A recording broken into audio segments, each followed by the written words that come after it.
இது 23ஆம் புலிகேசியை விட கேவலமான ஒரு கூட்டம் இந்த ஆண்டுகிட்டு இருக்குது. அன்னைக்கு அம்மாவும் 48 திருடர்கள் இருந்தாங்க. இன்னைக்கு அம்மா இல்ல, வெறும் 48 திருடர்கள் தான் இருக்கிறாங்க. திருடங்கையிலே சாதி போயிருச்சு, நாட்டை காப்பாற்ற முடியல. ஐயா வராரு முதலமைச்சர், வானூர்தி நிலையத்திலிருந்து இறங்கி இந்த ஊடகவியலாளர்கள்லாம் போய் நிற்றாங்க. ஐயா, நீட்டு தேர்வில் என்ன முடிவு எடுத்திருக்கீங்க? உச்ச நீதிமன்றத்தினுடைய தீர்ப்பை நிறைவேற்றுவதாக நாங்கள் இருக்கிறோம். இந்த டாஸ்மார்க்ல ஒரு 3000 கடையை மூட சொல்லிச்சு, அதுல என்னவாக இருக்கிறீர்கள்? அதுல ஒண்ணு இல்ல, தேசிய நெடுஞ்சாலையில் இருக்கிற கடைகளை மூட சொல்லுது ஒரு அரசு. இதுக்கு மறுசீராய்வு மனுக்கு போகுதுங்க. குடிக்கிறதுல மறுசீராய்வு போகுது, பிள்ளைங்க படிக்கிறதுல வாய முடிக்கிட்டு இருக்கு. இங்க போயிட்டு என்ன பண்ணுது, பாதை எப்படி இருக்குன்னா கதவு இப்படி இருக்குல்ல, கடையை மாத்துதான், கடையை மூடுதான், கதவை இப்படி திருப்பிட்டு கதவை இங்கிட்டு முடியுது. ஒரு மான்கராத்தேன்னு ஒரு படத்துல don't close the back door man ஒரு பாட்டு பாடுவான்ல,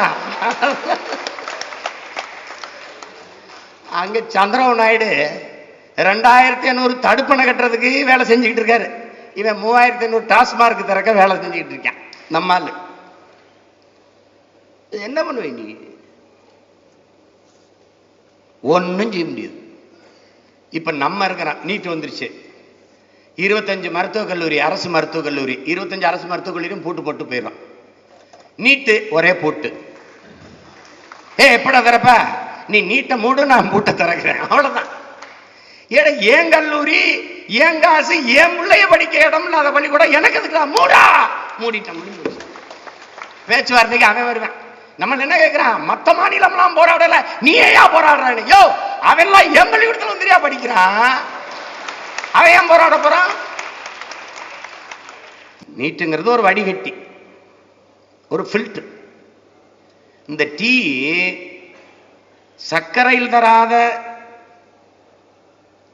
தேன், அந்த தேநீர், அந்த துகள் இருக்குல்ல, இது இருக்குல்ல தேன், அந்த தேயிலை, அது தராத தரத்தை, அது தராத சுவையை அந்த தேநீரை வடிகட்டி தரும் என்று எந்த மடையன் நம்புவான் என்பதை அறிவார்ந்த எனது சொந்தங்கள் புரிந்து கொள்ளணும். நம்ம எழுப்புற கேள்வி ரொம்ப ஒரு ராமநாதபுரத்து ஒரு காட்டான், பனங்காட்டிலையும் கருவக்காட்டிலையும் சுத்திக்கிட்டு பள்ளிக்கூடம் போகாம ஒரு பண்பாடற்று வாழ்கிற ஒரு பாமரன் கேட்கிறேன் கேள்வி. இந்த நீட்டு தேர்வை எழுதி வந்த மாணவர்களுக்கு பாடம் யார் நடத்துவா? எந்த பேராசிரியர் நடத்துவாரு? நீட்டு தேர்வு எழுதி வந்த பேராசிரியர் நடத்துவாரா, இல்ல ஏற்கனவே இருக்கிற பேராசிரியர் நடத்துவாரா? அவர் தான் நடத்துவார். ஏப்பா அதே பாடமுறை, அதே பேராசிரியர், அப்ப அதே தரம் தானடா இருக்கும். இதுக்கு பதில் கிடையாது.